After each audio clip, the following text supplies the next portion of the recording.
Au Togo, les femmes pyramides n'en peuvent plus. Elles lancent une opération coup de poing d'une semaine à compter du 12 juillet prochain. Objectif, exprimer leur ras-le-bol face à la cherté de la vie au Togo. C'est un secret de polichinelle. Il ne fait plus bon vivre au Togo depuis quelques années. Avec l'avènement de la pandémie de la Covid-19, l'État du Togo a pris des mesures préventives, sans tenir compte des populations, fermeture des frontières, augmentation des prix des produits de première nécessité, multiplication des taxes et d'impôts. Bref, une panoplie de mesures qui constituent un goulot d'étranglement pour ces populations qui, depuis des lustres, tirent le diable par la queue.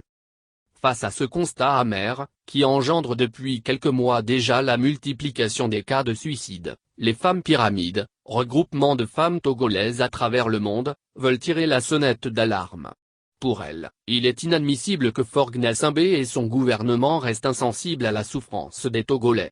Elles exigent la suppression de toutes les augmentations de prix sur l'essence, le péage et l'électricité. Moins la dépression fiscale dans les marchés et sur les produits de première nécessité. Moins les mesures sociales d'urgence pour les femmes et les couches vulnérables.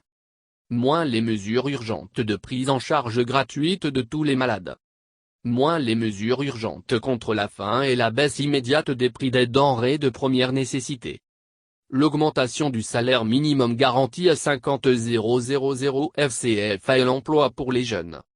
La cessation immédiate des harcèlements et de la répression policière dans le pays ainsi que la libération sans condition des prisonniers politiques qui sont, au demeurant, nos enfants et nos maris. Pour atteindre leur objectif, elles comptent sur la mobilisation de tous les Togolais.